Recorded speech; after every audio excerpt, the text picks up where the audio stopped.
I know I barely slept. I had a great time with you all last night. If you were there, thank you.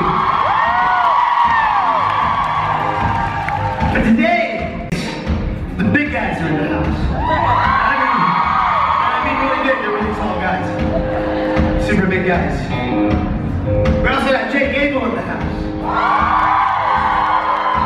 We got Ruth Connell in the house. I think Mark Shepard's still around. You know who else is still around? Our leader, our fearless leader, the guy who manages this whole thing, without whom we wouldn't be here on this stage. Billy'd still be homeless. Mike would be in some robot warehouse somewhere. Who knows what other band Norton would be playing with. You'd actually be super famous. You'd be on the road, coming for Guns N' Roses. I know I wouldn't be anywhere without this guy.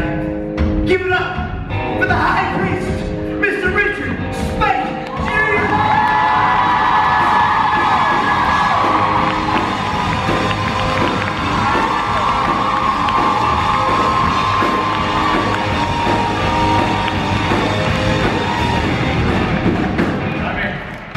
Richie. Robbie. Richie. Robbie Robert R.P. Benedict. That's me. As I live and breathe. Yeah. And I say that literally. I'm surprised I'm still living and breathing. Yeah. Say it. We come out here and warn you a lot about the overwhelming sexuality of, say, Billy Moran. We warn you about the must that will ooze forth from Jared and Jensen and engulf you and shake you and take your credit cards and make you buy things. But we really haven't gotten into one of the other dangers that lurk here at the Supernatural Convention Circuit. An unexpected evil of influence that makes good people do bad things. What's that, Rich? I'll give you a clue. Okay. It's about yay high and Scottish. Ruthie.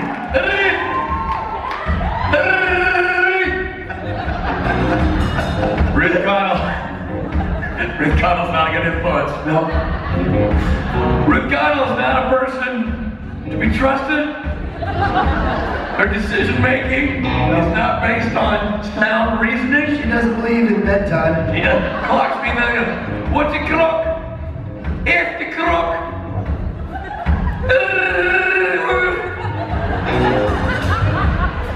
Time is for weenies.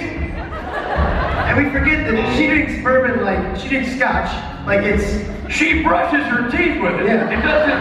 That's what they do there. It's called scotch. It'd be like if bourbon was called America. Yeah. It's native to their nation. It is in some places. Well, no, it simply is America. Yeah. She literally goes down to the gym, works out, and has a quick water bottle of scotch. Like, She drinks us all under the table. I one time gave her a glass of water, and she was like, "What are you trying to do to me? Rich! Why don't you give me this clear beverage?" There's water in this one. It's all watered down. Scotch is all watered down. Tastes like what?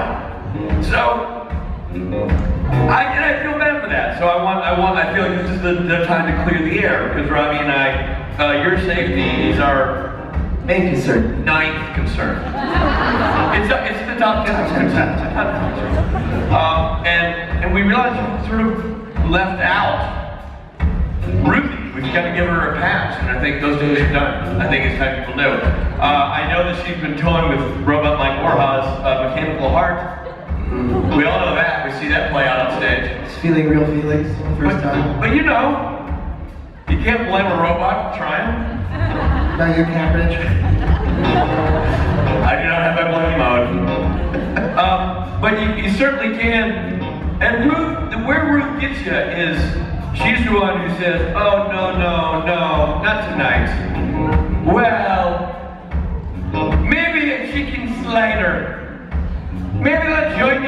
a pretzel. Next thing you know, she's sweeping you down the hall. Get down, boy. We're not done yet. Ruth Connell. So tiny and dangerous. Little red-headed pocket full of mess. God bless her. You right there, Mike? So be warned, she's not to be trusted. She'll come out here in her glasses, she'll do her dance, she'll hand you things, she'll entice you to ask questions by giving you hotel soaps. And candies that she did not make and does not know where they came from. And let me remind you, for all of you who think you know Ruthie, you don't. She's a stranger. Don't take candy from her. It's one of the first attitudes you learn as a child. Do not take candy from strangers. I don't care how freaking hot they are, or how Scottish they are, or how much scotch you've had when they offer you the candy. It's a mistake. Also, Rob learned a painful lesson last night. A lesson that I've already learned, Robbie, so I'm coming to you as a veteran. Tell me, where did I go wrong? Oh man, well you know where you go wrong. Never host. Never host the after party. You know what happens when you host the after party? You're the last one to leave. You can't leave. You can't escape. You can't bow out. Let me tell you what Billy Moran does at the after party. Billy Moran doesn't break stride. He walks in like, wow, this is great. Thanks everybody. Good night. I'll see you guys. Have a good one. Like, oh, Billy, you turned Moran. Get him out. Thank you, everybody. Bye. Go on. But I go, no, everybody. My room. My room it is. And then you wake up. You know, to just a shitbox. Yeah, well, you know, I mean, Ruthie could have hosted. I mean, she's going to be the stern taskmaster that turns out she is when it comes to after Saturday Night Special socializing. It wouldn't have killed her to offer up her room. But no, let's go to Rob's room. You learned. I learned the hard way. You learned a painful lesson. You would have thought by now I would have known this. Now, it takes most adult men about 9 years to figure out how to navigate the after band party system. You're right on schedule. You're right on point. How many of you people are the sanctified, holy-fied, special-fied Friday people? How many of you are the sure I'll get there when I get there Saturday people? And how many of you really just like Jensen more than everybody else and are just Sunday people? Alright. Okay. I'm cool with that, Robbie. Let's call them who are these two dickheads? What did you say? Who are these two dickheads? That's what their name is. What are these guys gonna get off the stage? This is they're the, shit, I thought lunch would take us past this intro. Crap. We're sure too early. Carl, what time did it say? Ow. Well, now what do you do? I guess we're gonna Snapchat. Kill time Snapchatting. By the way, you were talking about what the band would be if, you know, we weren't doing this. Norton would be in a different band, and it would be called the Snapchats. I'm convinced. And every song would only last 10 seconds.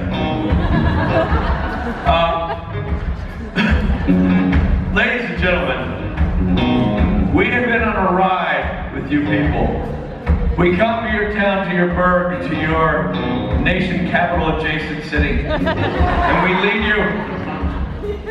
lead you on a tour of madness with ups and downs, side to sides, diagonals. It's all over the map here.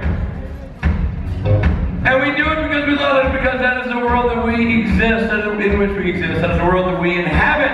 It's the world of the supernatural family. It's the world of the convention circuit. And we bring it to your doorstep because we feel like you deserve to understand the madness that is supernatural.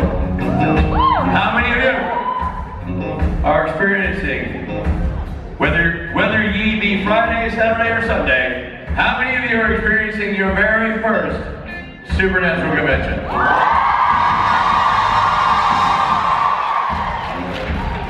Well, how do you do? I didn't really meet that many new people. Good to meet you. Yeah.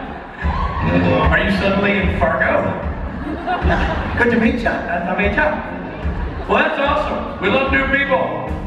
We love indoctrinating the young. We love getting them while they're young, right? Well, scooping them up while they're fresh. I know you've watched it on the web. You've seen video clips. You've seen photographs. You thought, I want to see it live. I want to see what it's all about. I want to see what old Brown and Gray and Gummy Joe are yapping about all the time on stage. What do they go on and on about? Mud. Trench coat mafia. These guys. Come on. Well, so far, has it been everything you wished it would be? Have you new people enjoyed the karaoke party? Did you new people enjoy the Saturday night special? Did you people find it fascinating that you were finally sitting face to face with the king of hell, Mark Shepard?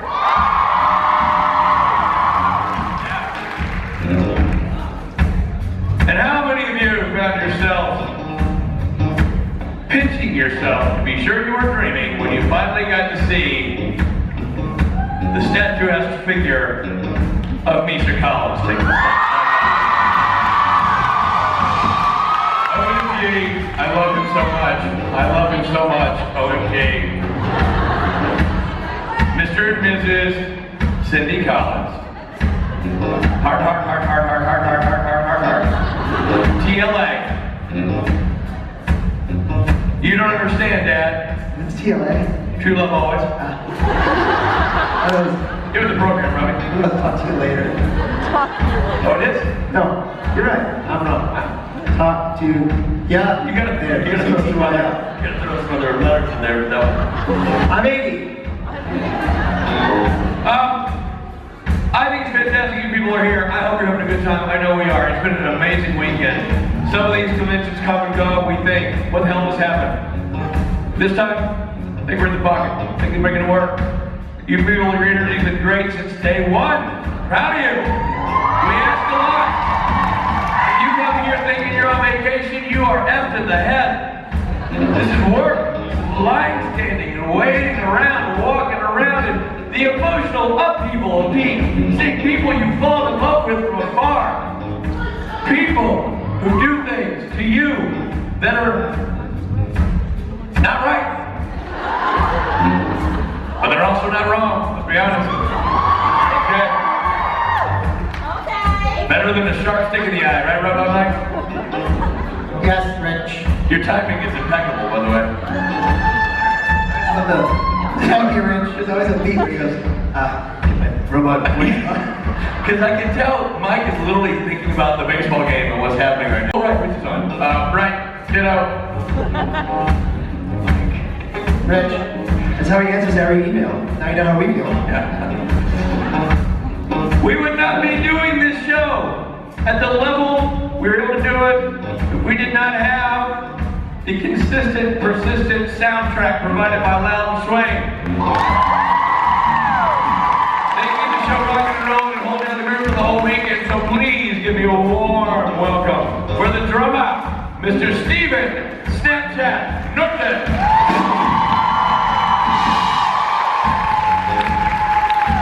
On the bass guitar, baseball enthusiast, easily distracted robot, Mike Bora!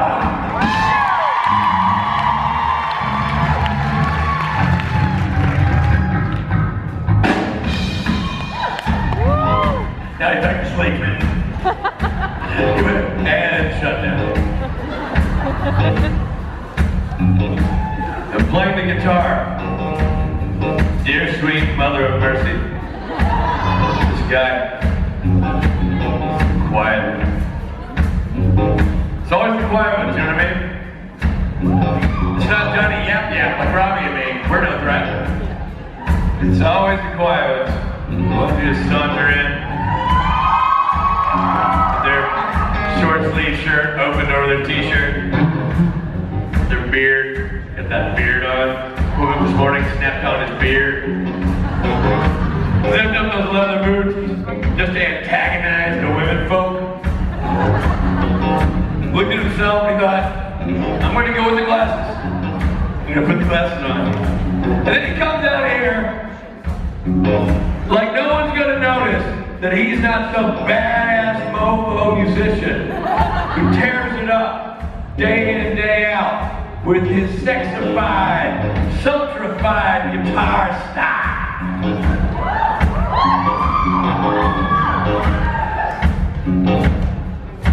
I have forbidden my wife to meet him.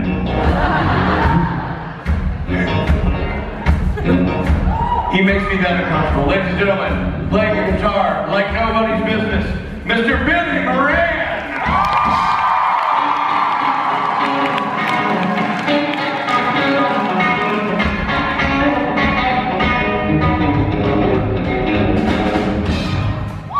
You're welcome. I gotta say, a lot of people have put a lot of great work into this show this weekend, right? It takes a village. Takes a convention hall. But I do believe the band works harder than anybody on the stage. The band starts earlier, stays later, works their face off during the week. Loud and Swain, everybody. And playing this group is an actor, a musician, a poet, a lover, a friend, and a hell of a shaker player. Ladies and gentlemen, Rob Benedict. As we always do, we come up with a well-oiled plan for the shaker solo. And today, Rob has offered up, and that was really appropriate because it's our nation's capital. You have so many new people. This is literally a tribute to Supernatural. So, ladies and gentlemen, his shaker interpretation of Jared Padalecki. Jared Padalecki.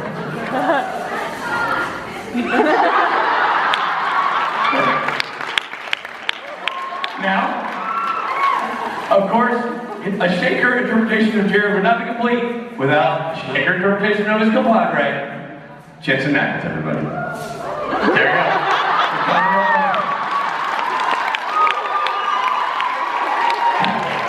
The comedy elbow shaker. Nice. And of course, what shaker solo would be complete without the creepy trench coat stylings of Misha Collins, everybody.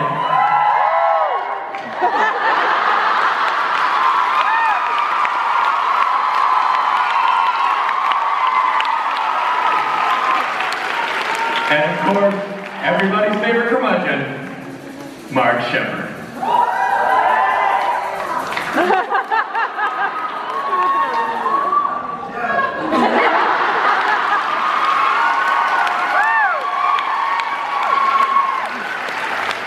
And what collectively is their favorite food served in crowd service every day on set? Why, it's the tableside Caesar, everybody. It's the tableside Caesar. Ladies and gentlemen, Rob Benedict on the shaker. How about that?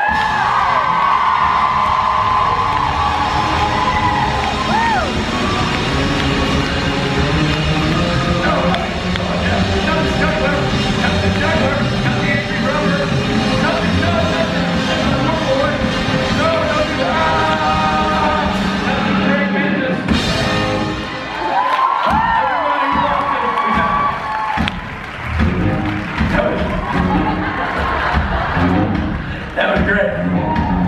Rob Benedict, everybody.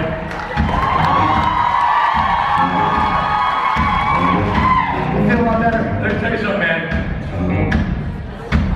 I never get tired of watching you do the shaker thing. The other thing we need to talk about is, Robbie, I know you're going to be with me in this, but I'll give you a second. I'll kill time. Everybody puts in a lot of effort to make these shows work. We really do. We built them from the ground up. We used to do these in a mud hut with megaphones, and now look where we are. It's amazing. But nobody, and I think this is overdue. We should be acknowledging this person, right? Nobody's worked harder this weekend to make this show great than Sebastian Rochette. with this work. And I bet you didn't notice it, his work, you know what I mean? He was just almost undetectable. In and out. In and out. He's like Billy at an after party. The Billy Moran of the actor circuit. It truly is amazing what Sebastian contributed here, and yet, you know, his presence is clearly felt. His influence is all over the room. Would it be funny if he actually had signed that? And the thing is, he actually was here and he signed it. Guys, hello? I don't know why his face is on there. That was a tease. That means he's gonna come back and see Sebastian Roche. We've had a hell of a weekend, and now we're just leading up to the freshmen to jump off the cliff into the madness that is musk-fueled lumber sexuality. Ladies and gentlemen, it's Sunday, it's Winchester Day. Let's do this, boys!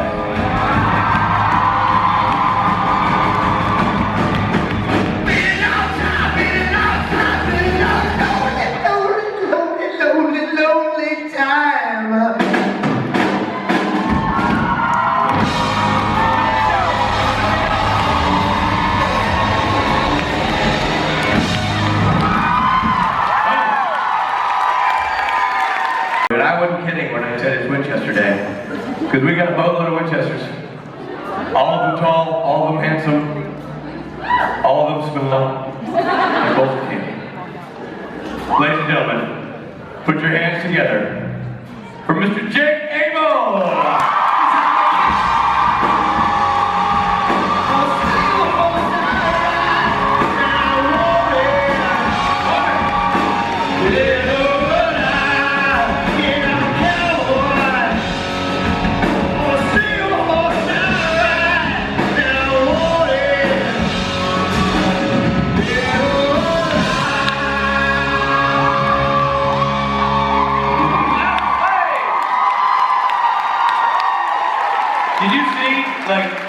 Jake and I just had like a man handshake, and I think it deserves. We're gonna reenact it right now. A, there's a lot of alcohol on the stage, and none of it is coming from the mandarin. B, he shakes like a man. Here's how it goes. I'd vote for him. Jake Abel, everybody.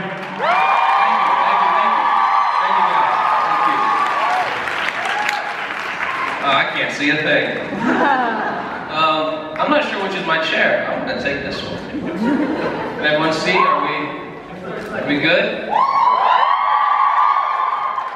I never know what I'm gonna do when I come out on the stage here, because these guys are so damn good at what they do. So today, it's weird. We're here. So, I don't see anybody lined up, so I guess I'm gonna vamp now. Someone ask me a question. Do we have somebody? Oh! Good to see you. Hi. Hey, Sarah. So I actually saw Mother Mercy about a week.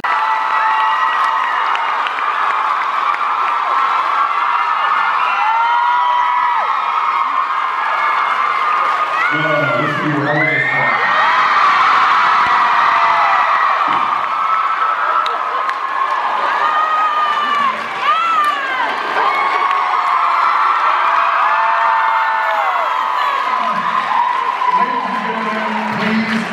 Please applaud off the stage our youngest brother.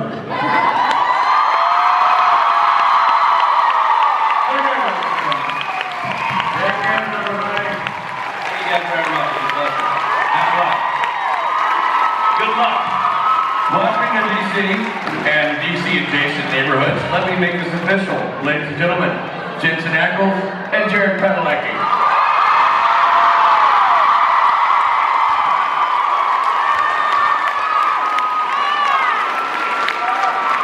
Hello, DC!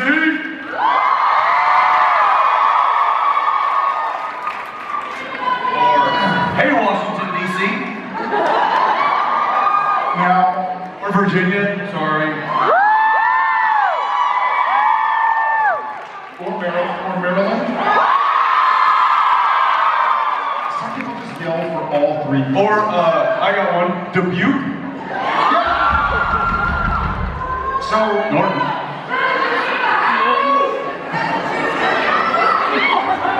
So for those of you who have been to conventions before or who have seen our stage talk, anyway, you in here? Anybody? know that this? Do we have a camera, guys? Yeah, there's about 1,000 of them right in front of Do we have so people in the back can see what's going on up here? So people. Okay. For those of you who have met me, you know that this to me is a cruel joke. Because how am I going to sit?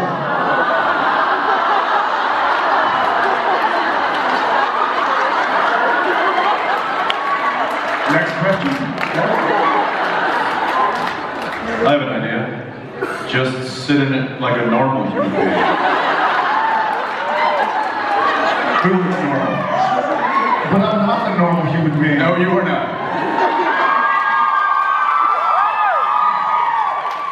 This is going to be very uncomfortable. Just like, Hey Billy, what you doing? Just you're all right, bud. I love this. This is nice. I get used to this. No, it's up to I'm gonna see him try to do this.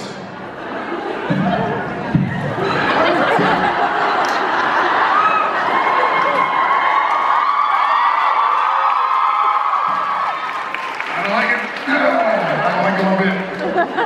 It was actually, I believe it was entered into the dictionary now, is a word, and it's called man spread. There you go. Do you know they actually, not Webster's, but Merriam, what's the other one?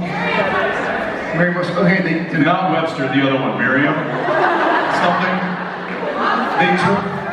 but I guess Merriam-Webster took gullible out of the dictionary.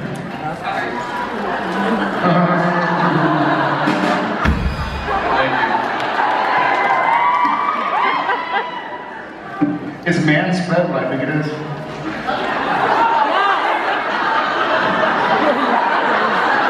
not mayo. Mayonnaise? Mayonnaise? Stop it. Stop it. Please don't. Hey DC, who's first time?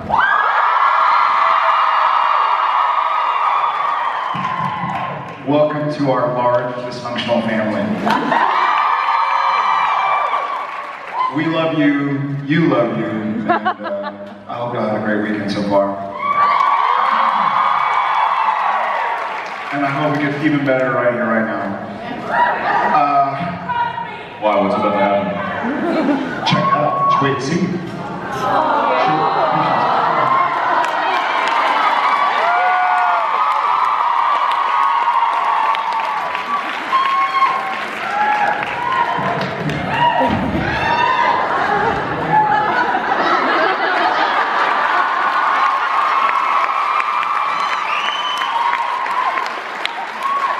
I'll still take this. Hashtag I'm winning Kmart. All right, guys. Well, without further ado, thanks Cliffy for the chair. Let's go ahead and start. I'm gonna start over here with you. How are you, darling? Darling? I'm like really nervous right now. Okay, I guess this question is for like both of you. Were you guys sort of disappointed that Demon Dean only lasted for 3 episodes? Yes.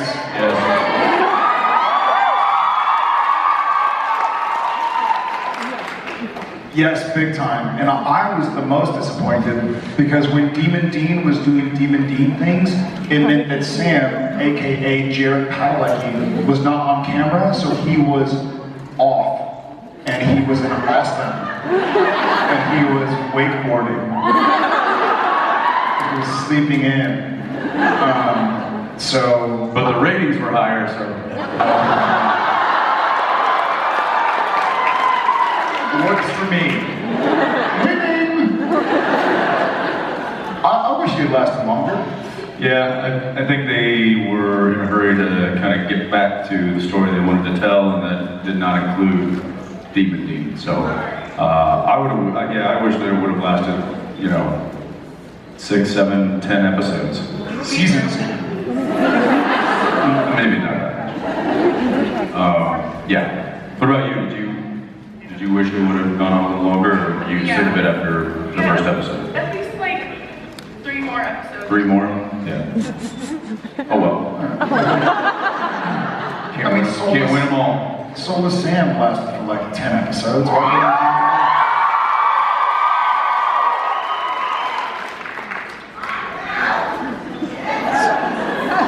All right, calm down.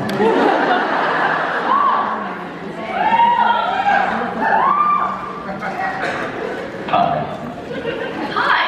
Okay, I want to say you guys, your fashion sense today is just A+. I just have to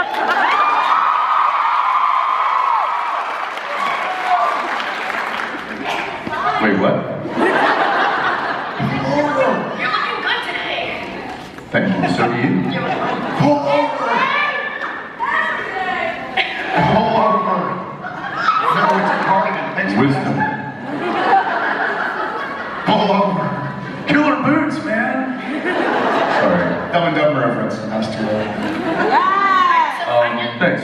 you're welcome. Okay, so I just got caught up here really fast, so I didn't have a question prepared. But have you ever had like a fan experience where people just are just irritated by how tall you guys are? I feel like a good Yeah, amount we're of people about are a dozen a day. A lot of people are below the range of 5'5", like for me, 5'8". But has anyone ever just been so just like mad because?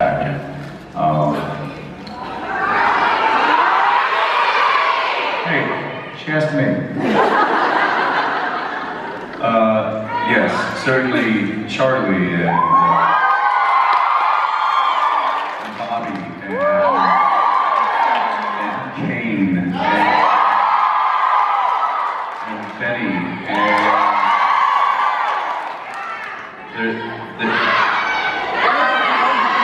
maybe the trickster, I don't know. The jury's a little out on that one. Kevin. Basically anybody that's here this weekend. John Winchester. Mary Winchester. We've been very fortunate to have some real solid characters. We've been very fortunate to have really solid characters over the years. But not only that, we're very fortunate to have amazing actors play those characters. So, you know, it's any one of them. Take your pick. But I have a question for you. Who would you pick? I would say Charlie. Charlie? Good one. Thank you. All right. Thank you. Hi. Hi, I was wondering if you had any X-File character to choose from, who would you be? I would be the one, I forget what its name was, but it could like make itself really skinny and climb through the pipes. I was so scared. Mushroom? Tombs, that's it. Yes, that would be mine, because that'd be really fun to crawl through ventilation ducts and stuff. You can scare people and go like, haha, just kidding.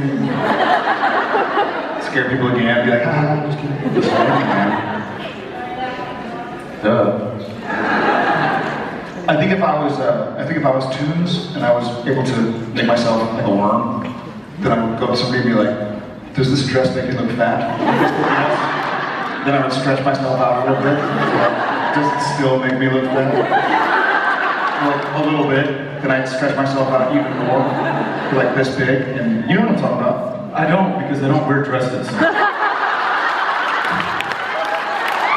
You're lost. However, I hear Rob Benedict does.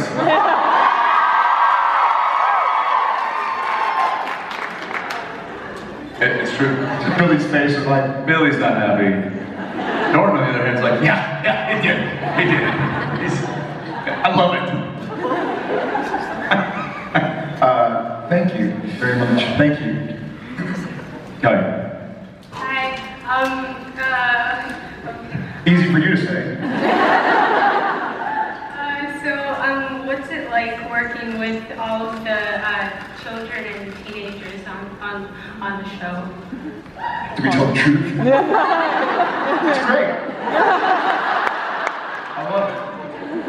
I thought you meant, well, the truth is, we actually do love it because they require limited amount of work hours.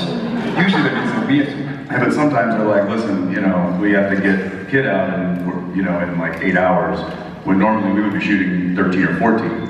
And all of my material is with the kid today, so guess who gets off early? However, that being said, there are times when they're like, sorry, we're gonna shoot the kid out, so you're gonna sit in your trailer for 3 hours, and then we'll get to you when it's dark outside. Like, oh, stupid kids. It's neat. I think from my honest to Chuck answer.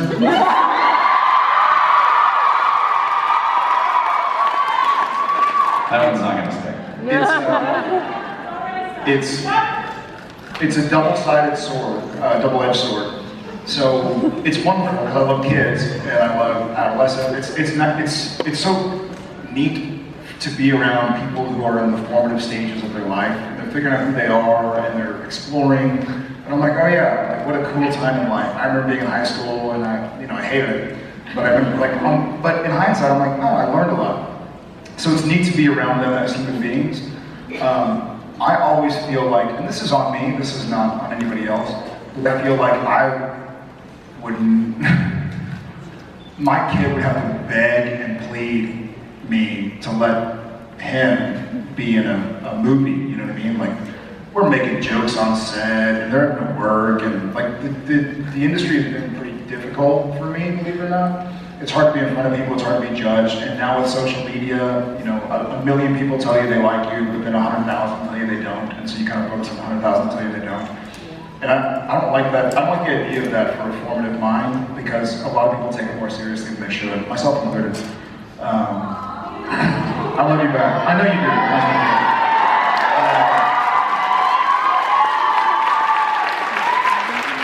You're that one person said I don't like that much. Yeah, it's you. I don't like it that much. So it's tough. It's true though. You remember the one negative comment, and that doesn't. I wish that there was a button you could press to make that go away. To remember the compliments that you get, and let that build you up and give you confidence and make you stronger and more secure as a person. But a lot of times that one negative comment that somebody makes washes all those hundreds of compliments away. And I wish we could find a way to not make that happen. But until then, we gotta build each other up.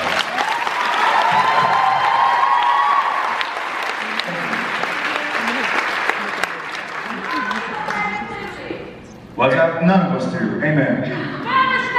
Down with negativity. Down. Hi. In the last episode with me, it was a fantastic episode. Like the acting was just off the charts. It was also probably the most stressful episode to watch. And so, like, how did you?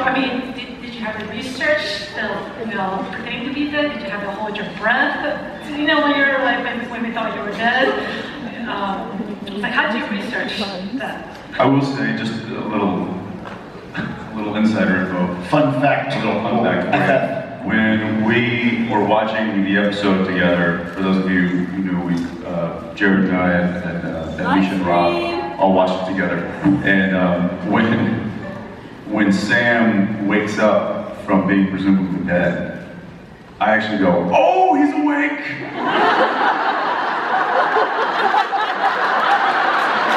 As if I didn't know that was going to happen. Dude, you're alive. Sam lived. I'm like, you're touching me. I did. I audibly said, "Oh, he's alive!" I was there. I read the script. And then, as Sam gets up, and he's like, and then, light washes over the window, and he goes to the window and sees the truck. He's like, oh God, they're coming back. I was like, dude. And then there's the shot where the female werewolf walks behind the door, and you don't see what happens. You just hear somebody dies. He's like, oh, I love when you hear somebody die, but you don't know who it is. Okay. Sam's going out.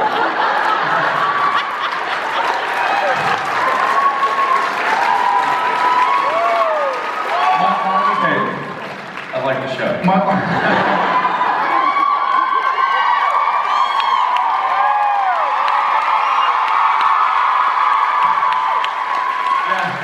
So he's excited. My arm is bruising. Rob's like, what's going on? And Misha's like, can we Facebook Live yet? Can we Facebook Live yet? I mean it. Like that's And he's the only one that didn't get it up. He was like, really.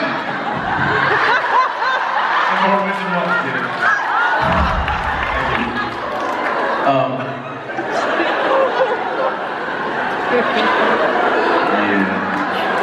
It was a very stressful episode.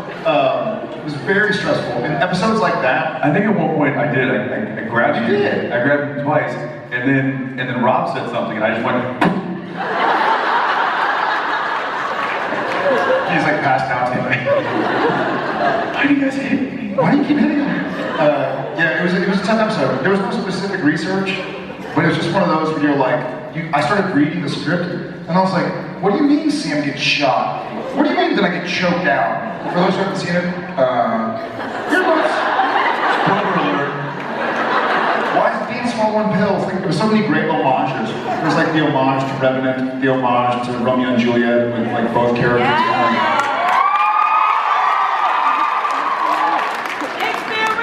I'll explain later.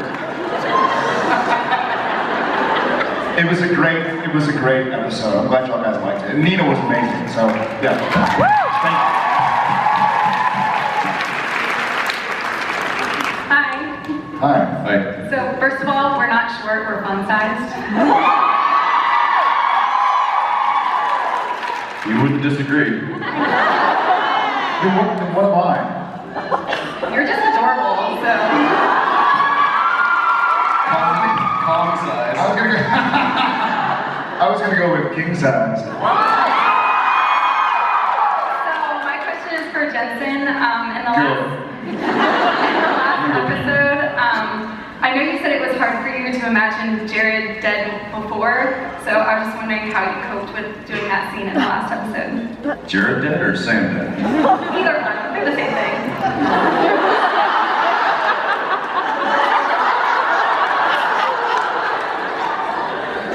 How would, just want to be clear here, how would Dean react to Sam's death, or how would Jensen react to Jared's death? How would Jensen react to Sam's death? I'd be very upset.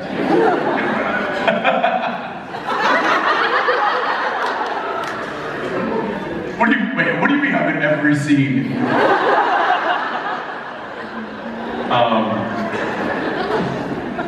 Jared's got 6 months off until you figure out how to bring him back to life. What? You know, I could probably say that Jensen would feel very similar to Dean in the death of either Sam or Jared. In that someone, if that person was to pass, that they're, first off, do anything and everything you can in your power to bring them back. And then secondly, the loss of somebody, what essentially is a brother to you, is that creates a space that never gets filled. But you just pack it with love and move on and try to do the best you can. Dean, however, he may do some stupid things. I may not go down the road that he would go down necessarily, because I don't know those roads. But Dean does, so it might be a little different reaction. Thank you. Thank you.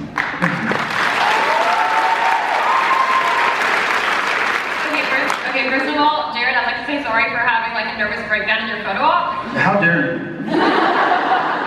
And Quite all right. my question is, how do you think an episode with God, Cass, Soulless Sam, and Demon Dean would go?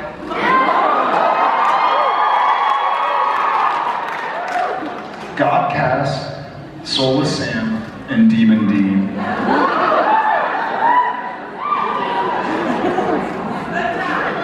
I know Cass would try to kill them both.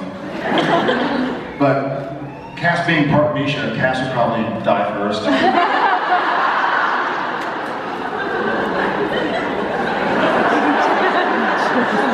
And then I think Soulless Sam, because he was soulless, would be smart enough to just go like, not a fight I want to get involved in. Kind of wander off.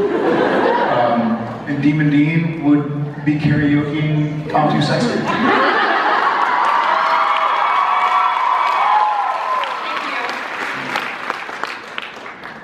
Got that right? Yeah. My question is for both of you. I wanted to know if you could play a character on any show, past or present, who would you be and why? Besides Supernatural. That's two characters. Any other show besides Supernatural? Norm from Cheers.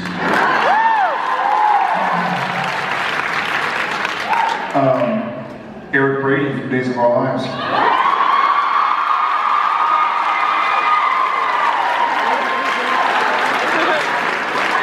Duh. For Eric Brady or? Ooh. Yes or no? No. The cute one, the photographer. Thank you guys. Norm. Yeah, the guy never moves. He just sits there and drinks beer all day. I want that job.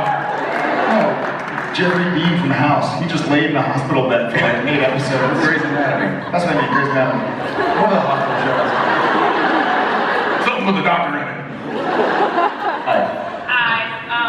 My question is, if you could describe your perfect day, what would it be? Jensen, you go first.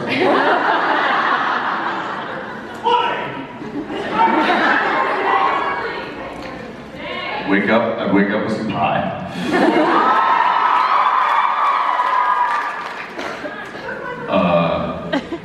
Perfect day. Who's gonna eat you? Somebody say the Neil.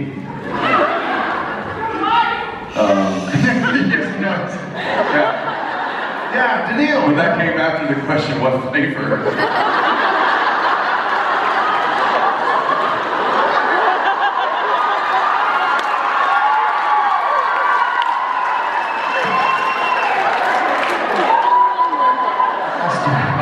I'll start. I would wake up, thank you. Stall as long as I could. Walk it off. I would wake up. Pull up. After a good night's sleep, probably have a little espresso coffee. I would get my car with my boys and drive them in a stroller down to Mopac and Lake Austin. I would load them up in the stroller and jog the Lake Austin Trail. Whole Foods to buy. I'll go. Pull up. You're grocery shopping now. To buy dinner for that night, to buy food to cook for that night. And then I would go home. Or you just call Favor and have them deliver it to your I house. like going to 160 Lamar. For those who've been in Austin, the big Whole Foods, the original one, they have a walk-in movie. My perfect day.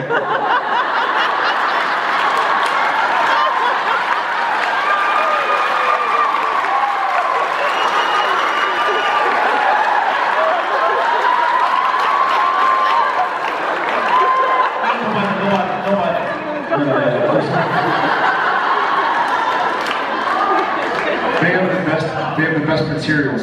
And then you go home, I would take a shower, then I go swimming, maybe hit up Lake Austin, do a little bit of wakeboarding, maybe jump on Jensen's jet skis, and jet ski over to Hula Hut or something, get a little margarita.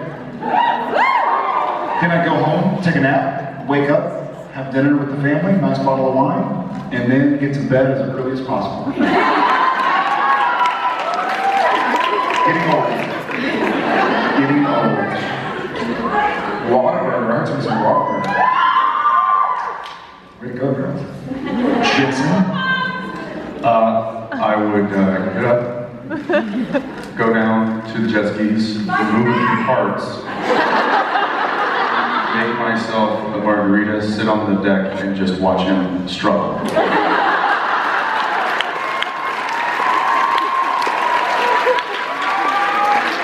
And while he was struggling, I would go eat his groceries.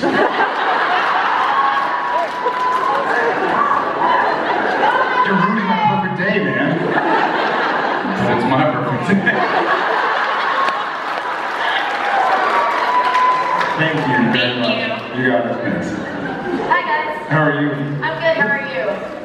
My question was for both of you, and sorry, I'm a little nervous. Besides Sherlock and Doctor Who, if you could cross over with any other series, what would you cross over with and why?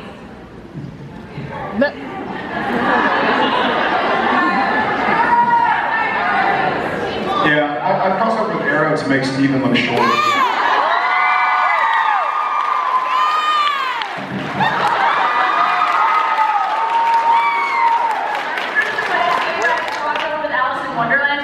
Struggle with the Mad Hatter? There wouldn't be much struggle.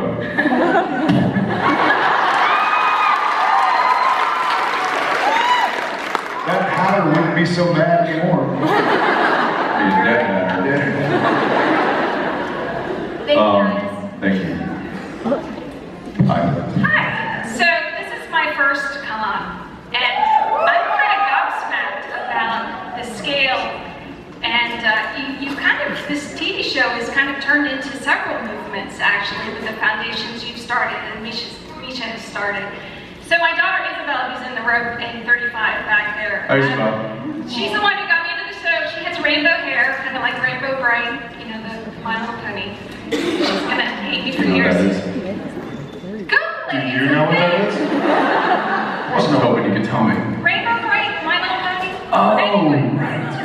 Anyway, she wanted to know how this show, acting on this show, engaging with these people, creating this community, has changed your lives. I mean, you've changed so many lives. We've seen from the fan movie that was on earlier, I hope you get to see. But how does it change you? Well, I mean, look at this. You know, I'm sitting in Washington, D.C. with people that we all have this common interest in this story and in these characters. You know, this show and what the show has not only meant to me and him as well, but what it's meant to all of you and to this extended family that we have has certainly changed our lives. It's given us new perspective. It's given us new friends. It's given us new family. It's given us new ideas. It's opened my eyes to a lot of things. And you know, I'm forever grateful for that. And I think one of the ways that, you know, we try to give back from what you guys have given to us is these foundations, and is coming here and being with you and talking to you and being able to hug you and you know, say thank you as well. So it's yeah, there's really not an easy way to say how it's changed us, just to know that it certainly has. Yeah.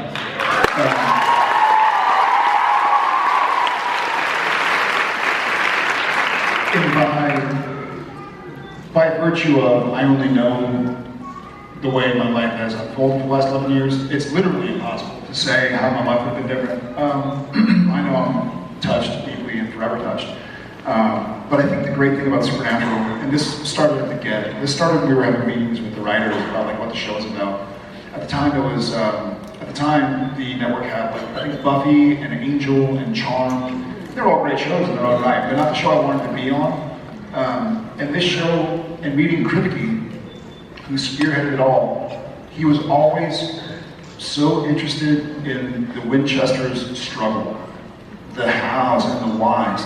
And we had a network president for a while who like wanted to put us in like leather on like motorcycles and, you know, and you're like, well, he wanted to make it a Michael Bay show, you know, and Michael Bay is a powerful, talented guy. But I never wanted to be on a Michael Bay TV show. You know, I wanted to be a show that was more about the story, more about the struggle. I mean, I think we've done 240 episodes, and this is a weird way to measure how much they're really committed to the story. But in 240 episodes, we've never taken a paid advertisement. It's not like the boys are like, oh, how's that Diet Coke? You know? And we've had our shirts off like 5 times. You know? I think maybe that was the wrong example to tell you. they never want it to be about like, hey, here's a glorified skin show, like some other shows that will remain nameless, where it's like, hey, who's gonna get naked this You episode? know who you are. You know, and we're coming for you.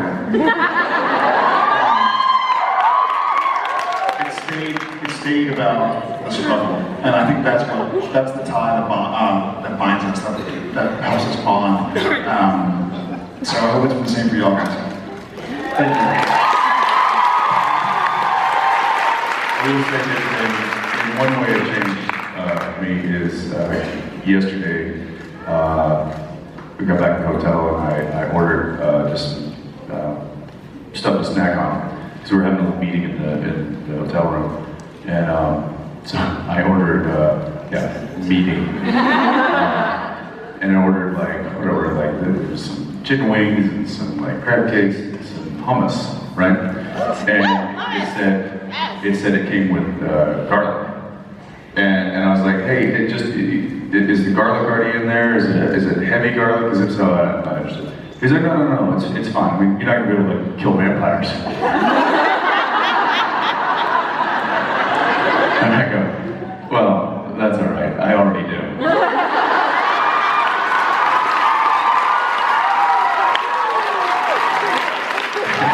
And this poor room service guy's like, wait, what?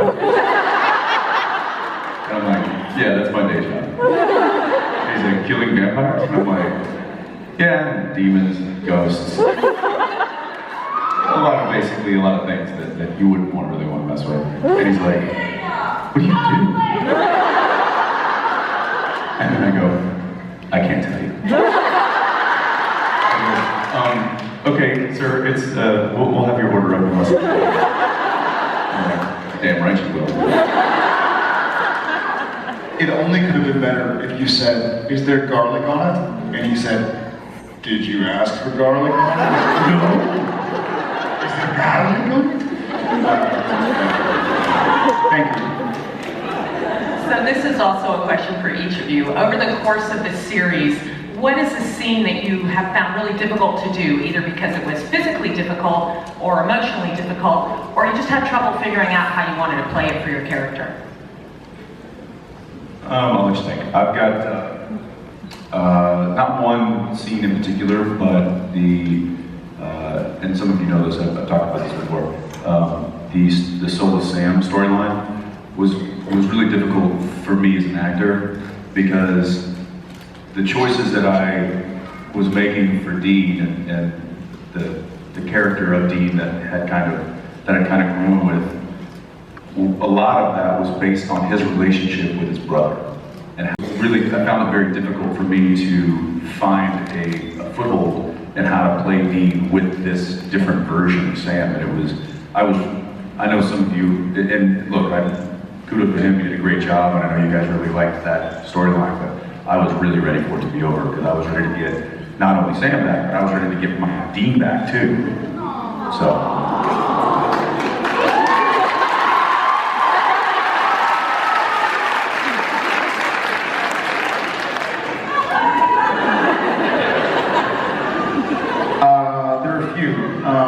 The original time that I played Lucifer in the end was really difficult.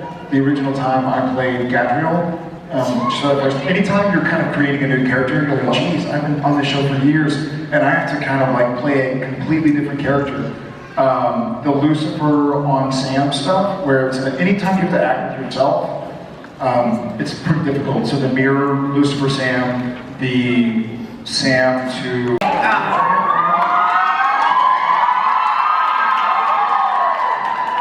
There's this show called Lip Sync Battle.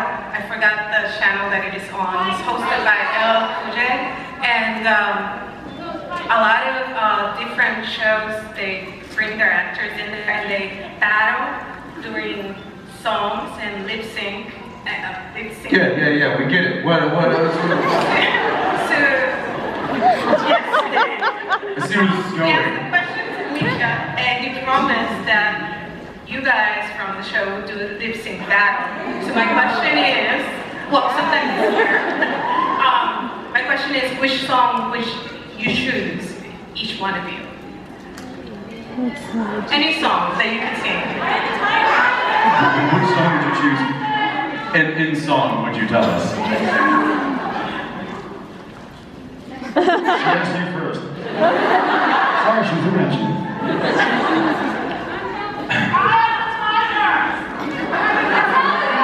That's the one I close with. That's the,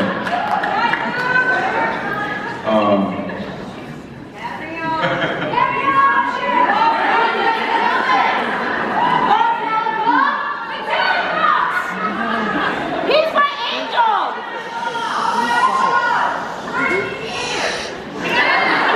that is not a song. Again, say it again. That is not a song.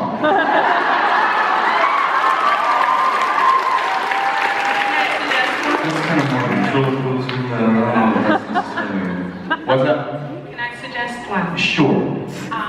Kiss by Prince. Yeah, that'd work. Uptown Funk. Party Anthem. Or, I'll take the suggestion from the front row. I've got a lovely bunch of coconuts. Or, Buster Rod Stewart style, If You Want My Body. All the single ladies. Yeah, any of those. Pretty much all of those. Thank you. We film our episode next week. Yeah, we're shameless. We'll do any of those. I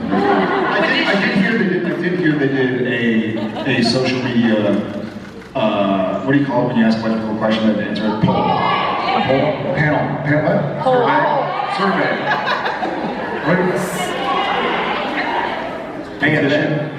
A petition, whatever it was, they did some vote. Carnival. Oh my God. It's not carnival. Social media pterodactyl. Social media pterodactyl. We were voted, I guess, the most, more people online wanted us to do lip sync battle than any other people that they want to do.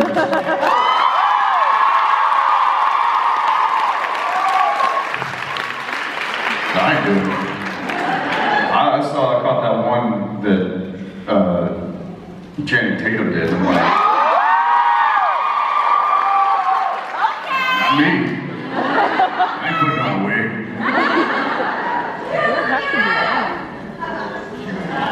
Read the music.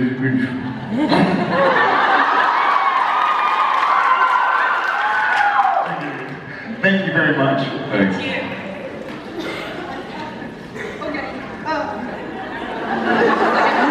Oh no, she's in the book.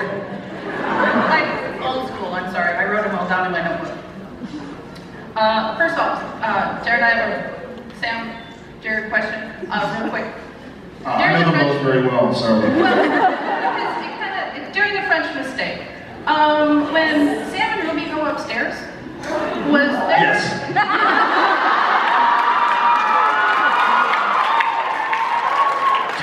Thomas is his name. My question is for Jen. She asked, not me.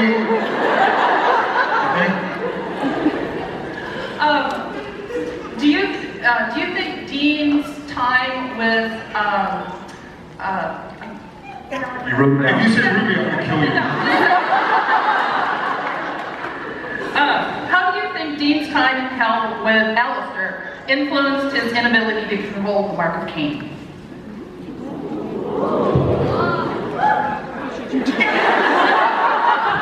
Funny you should ask, Jared.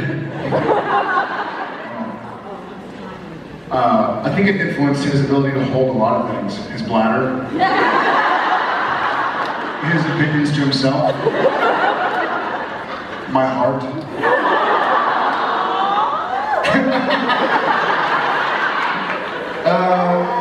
I think it did affect him. It must have affected him. I mean, I think the Mark of Cain is even stronger than Dean's time with Alistair, so that would have been the lion's share. Was just, we actually, funny you should ask, because we might be doing some scenes towards the end of this season, like last week and next week, where we talk about the power of the Mark of Cain and kind of start to go like, what else could it have done?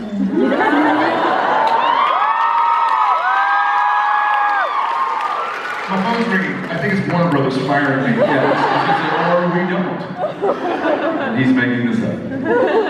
So I think the Mark of Cain was the lion's share there. Okay. Anything to add? I agree with him. I agree with his agreement. Yep. Thank you very much. I did. Hi, how are you doing? I have a question for Jensen. I was thinking about your directorial activities, and I was wondering if you're ever going to have a sequel to The Plight of Clown Anna. No. But it's so great. It was I mean, that is about as student project as I ever got. Did you direct that? No. No. My buddy who wrote it directed it. I just kind of helped him out with it. Was it Dowling or Kane? No. Yeah. So I don't know. That movie that was his thing. He's a childhood friend of mine, and he asked me to help be a part of that, and I did. It was fun. We got all our friends together and made a funny movie one weekend. That was it. Great. Yeah. Thanks. Thank you. Hi there. Hi. This is my first convention, long-time fan. Welcome. Both of you guys, like Gilmore Girls, Dawson's Creek. But I just want to ask. So, out of all the seasons, what scene took the most? Gilmore Girls and Dawson's Creek? No, back to Supernatural. Love Supernatural the most, obviously. Out of all the seasons, what scene took the most takes to film and why?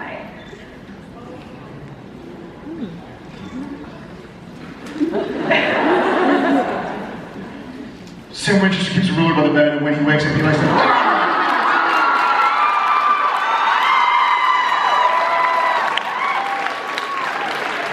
That took a few more takes than normal.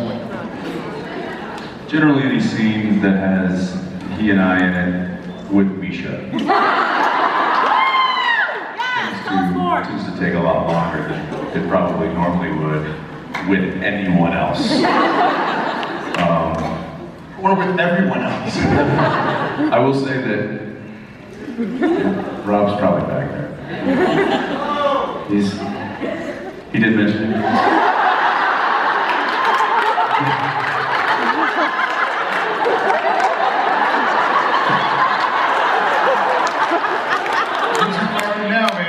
No, it's okay, Rob. But did you mention that Misha was laughing like a hyena? He was getting so much pleasure out of not being tormented and seeing the torment be directed somewhere else that he was. I mean, it was like. Like it was scary. It was scary. It was really too much pleasure. Yeah. He was getting And I thought he would be like a safe place. Like he would be the. No, he was right in there. He was like, more fuel. It was brutal. It was scary. Rob, I'm sure you said this, but Rob said being on the show is like an acting obstacle course. It's not just like getting performing your character and doing your dialogue with somebody else. It's like an acting Tough Mudder. It is. You're saying a really serious line, and Jared's playing footsie with you under the table, like rubbing your leg, and just like out in the middle of it, and no one's saying that's not proverbial. That happened on their set. Like, he had a very serious line, and I was like, yeah, and it's like there's like no adults. Just say like, hey guys, hey, come on, cut it out. There's no parents. There are a few parents who are like, Jared, cut it out. Jensen, Misha, cut it out. The problem is that we've been looking at it and going, shut up. Kids, don't say that to your parents. Oh yeah. Yeah, or just as he's walking away, just. It's so, but it's not like no one knows what you're doing. It's all under the table. You're doing this whole thing. Oh yeah, we're on the other side of me. Also, I literally have to go like this in the middle of the scene. And then I had to break. They're rolling. And the whole crew's looking at Rob, and I'm going, okay, stop it. I And we're like, what, dude? What? You're messing around. We're trying to be a Totally got his dad voice. Okay, stop it! Then he looks at me for just like some, like just help. And I think I just looked at you and I was like, Wait, you're almost like worse. Because you're the thing when I was like, I looked away from you because he was playing foots with me, and I looked away from you, and then behind my back you were like, came up. And we went out for drinks that night, and I was like, man, Jared, it's ruthless. It's really, I said, it's hard because like, he almost cracked up, and I was looking right at him. He was like, yeah, you just do that because that was good. I was like, really? You too? You both did that. Acting up to him, of course. yeah, but then as soon as he turns back to me, he turns away to Jared, and I'm like going, like doing something to make Jared break. This is just too easy. And so now he's laughing in Rob's face, and then Rob turns back to me because he can't stare at Jared anymore. He looks back to me, and I'm like, boom, right back into it. What's amazing though too is that both of you you can do it with each other. Like you can't. It's hard. You can't crack each other up. When the camera's on you, you know how to just do it. You know how to do it. Yeah, we do. Wait, what? What are we doing? What time was that? Were we just That talking? was you. Thank you. Oh, thank you very much. That's what we like to call a tangent. I blame Rob. We love those. Those are good. Awesome. Thanks, Doug. Thank you. Hi. Hey, my question's for Jensen, but I also want Jared to answer it too. In the episode, That's me. yes it is. In the episode where, Charlie dies, and you guys are giving her, I'm sorry. And you guys are giving her Hunter's funeral, once again, sorry. Sam says he apologized, and then Dean looks over and says, shut up. That should be you in there. This is getting worse and worse. I'm sorry. I want to know, was that Dean talking or was that Mark talking? That was Mark. Yeah, and if you kind of noticed, it kind of progressively got worse during that kind of time where he was getting angrier and angrier and less Dean-like, and almost he was starting to border like Demon Dean, and that was the Mark kind of takes me a strong moment. So yeah, good pickup.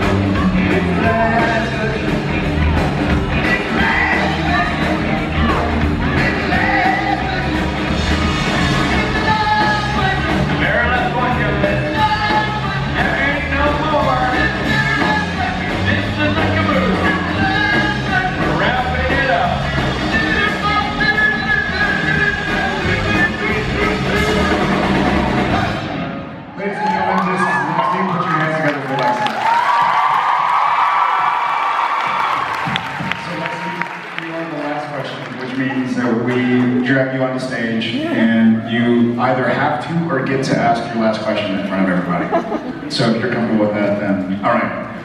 Even if you're not comfortable with it, you're still going to do it. It's important also, I should add, I don't want to pressure in the situation, but No, please do. it needs to be an important question that matters to 2,000 people, and it'll live in infamy on the web forever. So it needs to be something that when somebody's researching the show, they can find, hear the question, learn from the answer. Basically, everybody who didn't get to ask a question all across the globe was relying on you to sum up their thoughts. Okay, we got it. He's trickstering, is what he's doing. What's your question? Okay, so my question is, if you could go back and give advice to season Sam and Dean, what advice would you give?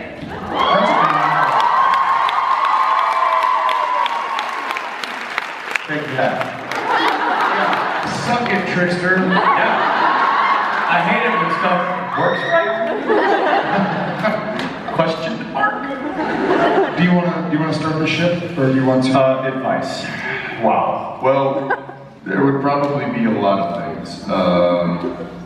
And I would say the first thing that comes to mind is don't trick your brother into allowing an angel to possess him. That's one. Don't start the apocalypse. Ruby's lying.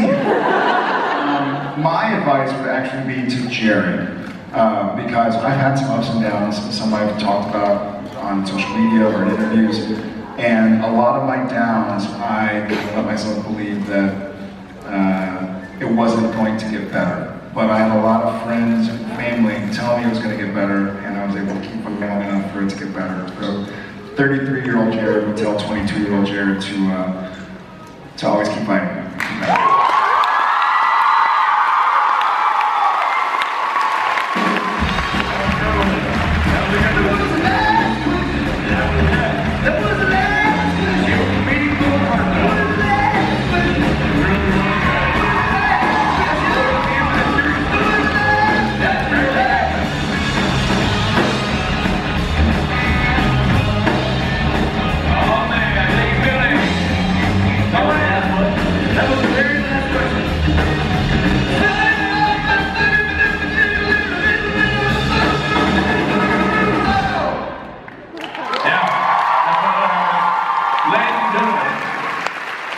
Boys, how was it? DC, awesome, amazing, thank you so much. You guys are the best. Look forward to coming back here, and we hope you guys will join us here, if not somewhere else, very soon. Really quickly to the God of the light. Can we see DC before we say goodbye? How's that, please?